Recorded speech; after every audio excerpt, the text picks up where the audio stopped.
Jesus new creation ministries ద్వారా ఈ రీతిగా ప్రతిరోజు దేవుని యొక్క వాక్యాన్ని మీతో పంచుకోవడానికి దేవుడిస్తున్నటువంటి కృపను బట్టి దేవునికి కృతజ్ఞతలు చెల్లించుకుంటున్నాను. ఈ ఉదయకాల సమయమందు ఈ రీతిగా మనల్ని దర్శించడానికి దేవుడు ఇస్తున్నటువంటి భాగ్యం కొరకు దేవునికి మనం కృతజ్ఞతాస్తులు చెల్లించవలసినటువంటి వారమై ఉన్నాం. పరిశుద్ధ గ్రంథంలో హెబ్రీ రాసిన పత్రిక 11వ అధ్యాయం 10వ వచనం. ఏలయనగా దేవుడు దేనికి శిల్పియు నిర్మాణికుడై ఉన్నాడో పునాదులు గల పట్టణము కొరకు అబ్రహాము ఎదురుచూచుచుండెను. పరలోకమందు అనేక నివాసములు ఉన్నను తన పెండ్లి కుమార్తె కొరకు ప్రత్యేకముగా ఒక సుందరమైనటువంటి పట్టణమును ఆయన నిర్మించుచున్నాడు. ఆ సుందరమైన పట్టణము గత 2000 సంవత్సరముల నుండి ఆ నిర్మాణము జరుగుతూనే ఉంది.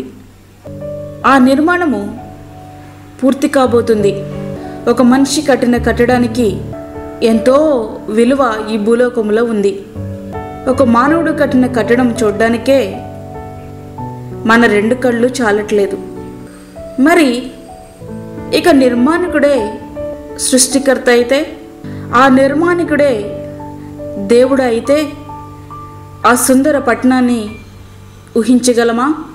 అందుకే అబ్రహాము గారు కూడా అత్యంత సుందరమైన ఆ పునాదులు గల పట్టణము కొరకే ఎదురు చూస్తూ ఉన్నారు. మరి ఈ పరలోకంలో ఈ సుందరమైన పట్టణంలో ఎవరు ప్రవేశిస్తారు? గొర్రెపిల్ల యొక్క జీవ గ్రంథమందు వ్రాయబడిన వారే దానిలో ప్రవేశింతురు గాని నిషిద్ధమైనది ఏదైనను అసహ్యమైన దానిని అబద్ధమైన దానిని జరిగించువాడైనను దానిలోనికి ప్రవేశించడు. కనుక ప్రియనేస్తమా, ఈ సమయంలో నీ కొరకు నిర్మిస్తున్నటువంటి ఆ సుందరమైన ఆ పట్టణంలో ప్రవేశించడానికి నువ్వు సిద్ధంగా ఉన్నావా? పునాదులు గల ఆ పట్టణం వైపు నువ్వు ఎదురు చూస్తున్నావా? ఇహలోక సంబంధమైన వాటి మీద నువ్వు ధ్యాస కలిగి ఉన్నావా? ఈ సమయంలో పరీక్షించుకుందాం. అబ్రహాము గారు ఏ రీతికైతే పునాదులు గల ఆ పట్టణం వైపు ఎదురు చూచినారో ఆ విధంగానే మనము కూడా పైనున్న వాటిని వెతుకుదాం. పునాదులు లేనిది ఏదైనా ఎప్పటికైనా కూలిపోవలసిందే. పునాదులు లేని దానికి క్షేమం లేదు. పునాదులు లేనిది ఏదైనా ఎప్పటికైనా కూలిపోవలసిందే. కనుక పునాదులు గల ఆ పట్టణం వైపు నువ్వు ఎదురు చూడగలుగుతున్నావా? క్షేమకరమైన ఆ రాజ్యములో ప్రవేశించడానికి నువ్వు ఇష్టత కలిగి ఉన్నావా? ఒకవేళ నువ్వు ఇష్టత కలిగి ఉంటే ఇదే మిక్కిలి అనుకూలమైన సమయం, ఇదే రక్షణ దినం. ఈ రాజ్యములో గొర్రెపిల్ల యొక్క జీవ గ్రంథమందు వ్రాయబడిన వారే ప్రవేశిస్తారు. కాబట్టి దేవుని యొక్క రక్తంలో నీవు కడుగబడి దేవుని యొక్క రాజ్యాన్ని నీవు స్వతంత్రించుకో. గొర్రెపిల్ల యొక్క జీవ గ్రంథమందు నీ పేరు ఉన్నదో లేదో ఒకసారి దేవుణ్ణి అడుగు. ఇంతవరకు అశాశ్వతమైన వాటి గురించి పోరాటం చేస్తూ అక్షయమైన శాశ్వతమైన నూతన సుందర పురమును గురించిన తలంపు కానీ దానిలో నేను ఉండాలని ఆశ కానీ లేకుండా నీవు జీవిస్తున్నవేమో. నేడే ఒక స్థిర నిర్ణయానికి రా. ప్రభు కొరకు జీవించు. ఆ నిత్య నూతనమైన సుందరమైన పట్టణములో ప్రభువుతో నివాసము చేద్దాం. ఆ రీతిగా మన జీవితాలను సిద్ధపరచుకుందాం. అట్టి కృప ధన్యత ప్రభు మనకు అనుగ్రహించునుగాక. ఆమేన్. ప్రార్థన చేసుకుందాం.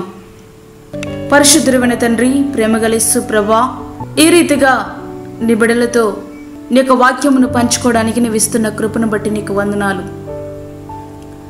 మరి యొక్క దినము మా జీవితంలో మీరు అనుగ్రహించిన విధానాన్ని బట్టి నీకు వందనాలు ప్రభువా. ఎవరైతే నీ రాజ్యానికి సిద్ధపడకుండా ఉంటున్నారో వారిని మీరు దర్శించండి. నీ రాజ్యము కొరకు వారు సిద్ధపడినట్లుగా వారి హృదయాలను మీరు ప్రేరేపించండి. గొర్రెపిల్ల యొక్క జీవ గ్రంథమందు వ్రాయబడి ఉన్న వారే అందులో ప్రవేశిస్తారని నీ యొక్క వాక్యం మాతో స్పష్టంగా మాట్లాడుతూ ఉంది. ప్రభా, నీ యొక్క వాక్యమును మేము విని పడచెవును పెట్టకుండా వాక్య ప్రకారంగా జీవించే జీవితాలు మాకు దయచేయండి. నీ సన్నిధిని మీరు మాతో ఉంచండి ప్రభా. బలహీనులుగా ఉన్న వారిని మీరు ముట్టండి. అనారోగ్యముతో బాధపడుతున్నటువంటి వారిని మీరు స్వస్థపరచండి. నీ అమూల్యమైన రక్తము కింద వారిని మీరు భద్రపరచండి ప్రభా. చంటి బిడ్డలకు నీ భద్రత దయచేయండి నాయన. వృద్ధులకు నీ కాపుదల అనుగ్రహించండి. గర్భిణీ స్త్రీలకు నీ సన్నిధిని తోడుగా ఉంచండి ప్రభా. యేసయ్యా, నీకు వందనాలు స్తోత్రాలు చెల్లించుకుంటున్నాం. ఎవరైతే బాధలో ఉన్నారో, ఇబ్బందులో ఉన్నారో, కన్నీటితో ఉంటున్నారో, ఎవరు ప్రేమ దొరకక నీ వైపు చూస్తున్నారో ప్రభా, ఆ బిడ్డలను మీరు జ్ఞాపకం చేసుకోనండి. నీ వైపు చూసే కనుదృష్టిని వారికి దయచేయండి. నీ సన్నిధిని అనుగ్రహించండి నాయనా. నీకు స్తోత్రములు. విన్న వాక్యం మా హృదయంలో ఫలించడానికి, నూరంతలుగా ఫలాలు రావడానికి సహాయం చేయండి. ఈ సమయంలో మీరు మమ్మల్ని దీవించండి, ఆశీర్వదించండి, భద్రపరచండి. నీ రాజ్యము కొరకు మమ్మల్ని సిద్ధపరచండి ప్రభా. నీకు స్తోత్రములు చెల్లించుకొంచును. ఇక చిన్న ప్రార్థనని నీ పాదాల చెంతకి చేరుస్తూ, మాకు కాదు యెహోవా, మాకు కాదు, సమస్త మహిమా ప్రభావాలు నీకే ఆరోపించుకుంటూ యేసు పరిశుద్ధ నామమున అడిగి వేడుకుంటున్నాము తండ్రి, ఆమేన్.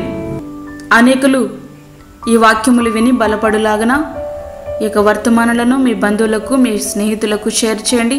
దేవుని సేవలో మీరు కూడా పాలిభాగస్తులు కండి. ఆ రీతిగా మీ ప్రార్థన అవసరతలు మాకు తెలియచేయండి. మా ఫోన్ నెంబర్ 9177377559. దేవుడు మిమ్మను, మీ కుటుంబమును దీవించునుగాక. ఆమేన్. మా ఛానల్ని సబ్స్క్రైబ్ చేయండి, షేర్ చేయండి, లైక్ చేయండి. దేవుడు మిమ్మల్ని దీవించునుగాక. ఆమేన్.